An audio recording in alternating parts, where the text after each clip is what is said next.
is the central question in Judaism. It is not asked by heretics. It is not asked by people on the fringes of faith. It is asked by the greatest heroes that faith has ever known. Abraham asks, "Hashofet kol haaretz lo yaseh mishpat?" Shall the judge of all the earth not do justice? Moses asks, "Lama hareot la'am hazeh?" Why have you done evil, God, to this people?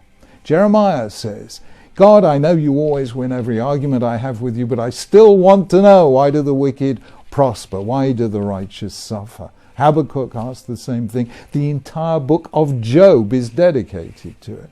So that question is at the very heart of Judaism. And there are some questions to which the very greatest of the great don't wish to know the answer. One of the great rabbis of the 20th century, totally remarkable individual, called Rabbi Yekutiel Halberstam, the Klausenberger Rav, went through the Holocaust. He was in several concentration camps, including Auschwitz.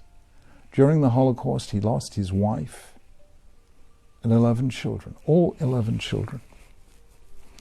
The Klausenberger was an extraordinary man who vowed in the concentration camps, in this evil kingdom of death, that if he ever survived, he would dedicate the rest of his life to life itself, to healing life, to saving life.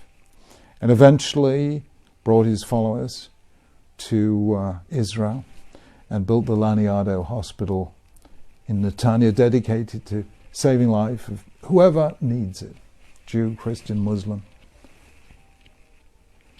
And the Klausenberger was once asked, after all you have been through, after losing your whole family, after surviving Auschwitz, do you have no questions of God? And the Klausenberger replied, yes, I have questions. And they are such deep questions that I know for sure that were I ever to ask them, God would invite me up to heaven to give me the answers himself. And I prefer to be down here with the questions than up there with the answers. Now that is a very, very Jewish reply. If we found an argument that satisfied us as to why bad things happen to good people, we would be reconciled with bad things happening to good people.